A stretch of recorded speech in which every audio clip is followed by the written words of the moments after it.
School के चार करीबी दोस्त। स्कूल के चार करीबी दोस्त की आंखें नम करने वाली कहानी है, जिन्होंने एक ही स्कूल में कक्षा 12वीं तक की पढ़ाई की है। उस समय शहर में इकलौता लग्जरी होटल था। कक्षा 12वीं की परीक्षा के बाद उन्होंने तय किया कि हमें उस होटल में जाकर चाय नाश्ता करना चाहिए। उन चारों ने मुश्किल से 40 रुपये जमा किए। रविवार का दिन था और 10:30 बजे वे चारों साइकिल से होटल पहुँचे। सीताराम, जयराम, रामचंद्र और रविशरण चाय नाश्ता करते हुए बातें करने लगे। उन चारों ने सर्वसम्मति से फैसला किया कि 50 साल बाद हम 1 अप्रैल को इस होटल में फिर मिलेंगे। तब तक हम सबको बहुत मेहनत करनी चाहिए। यह देखना दिलचस्प होगा कि किसकी कितनी प्रगति हुई है। जो दोस्त उस दिन बाद में होटल आएगा, उसे उस समय का होटल का बिल देना होगा। उनको चाय नाश्ता परोसने वाला वेटर कालू यह सब सुन रहा था। उसने कहा कि अगर मैं यहाँ रहा तो मैं इस होटल में आप सबका इंतज़ार करूँगा। आगे की शिक्षा के लिए चारों अलग अलग हो गए। सीताराम शहर छोड़कर आगे की पढ़ाई के लिए अपने फूफा के पास चला गया था। जयराम आगे की पढ़ाई के लिए अपने चाचा के पास चला गया।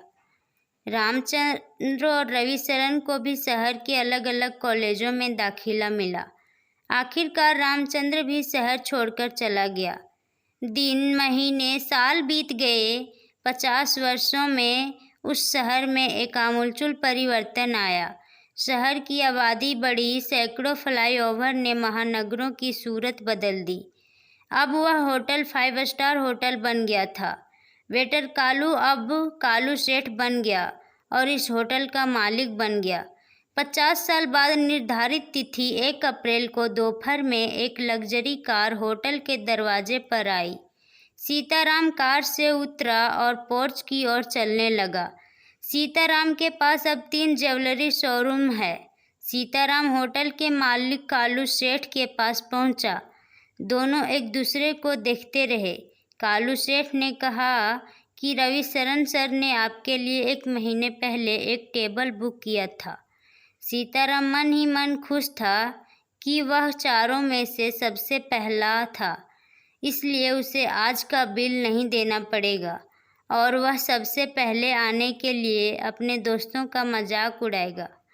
1 घंटे में जयराम आया। जयराम शहर का बड़ा राजनेता व बिजनेसमैन बन गया था। अपनी उम्र के हिसाब से वह अब एक सीनियर सिटीजन की तरह लग रहा था। अब दोनों बातें कर रहे थे और दूसरे मित्र का इंतजार कर रहे थे। तीसरा मित्र रामचंद्र आधे घंटे में आया। उससे बात करने पर दोनों को पता चला कि रामचंद्र बिजनेसमैन बन गया है। तीनों मित्र की आंखें बार बार दरवाजे पर जा रही थी। रविशरण कब आएगा? इतनी देर में कालू सेठ ने कहा कि रविशरण सर की ओर से एक मैसेज आया है। तुम लोग नाश्ता शुरू करो, मैं आ रहा हूँ। तीनों 50 साल बाद एक दूसरे से मिलकर खुश थे। घंटों तक मजाक चलता रहा, लेकिन रविशरण नहीं आया। कालू सेठ ने कहा कि फिर से रविशरण सर का मैसेज आया है। आप तीनों अपना मनपसंद मेन्यू चुनकर खाना शुरू करें। खाना खा लिया तो भी रविशरण नहीं दिखा। बिल मांगते ही तीनों को जवाब मिला कि ऑनलाइन बिल का भुगतान हो गया है। शाम के 8 बजे एक युवक कार से उतरा और भारी मन से निकलने की तैयारी कर रहे तीनों मित्रों के पास पहुंचा। तीनों उस आदमी को देखते ही रह गए। युवक कहने लगा, मैं आपके दोस्त का बेटा यशवर्धन हूँ। मेरे पिता का नाम रविशरण है। पिताजी ने मुझे आज आपके आने के बारे में बताया था। उन्हें इस दिन का इंतजार था, लेकिन पिछले महीने ही एक गंभीर बीमारी के कारण उनका निधन हो गया। उन्होंने मुझे देर से मिलने के लिए कहा। अगर मैं जल्दी निकल गया तो वे दुखी होंगे, क्योंकि मेरे दोस्त तब नहीं हंसेंगे जब उन्हें पता चलेगा कि मैं इस दुनिया में नहीं हूँ। तो वे एक दूसरे से मिलने की खुशी खो देंगे। इसलिए उन्होंने मुझे देर से आने का आदेश दिया। उन्होंने मुझे उनकी ओर से आपको गले लगाने के लिए भी कहा। यशवर्धन ने अपने दोनों हाथ फैला दिए। आसपास के लोग उत्सुकता से इस दृश्य को देख रहे थे। उन्हें लगा कि उन्होंने इस युवक को कहीं देखा है। यशवर्धन ने कहा कि मेरे पिता शिक्षक बने और मुझे पढ़ाकर कलेक्टर बनाया।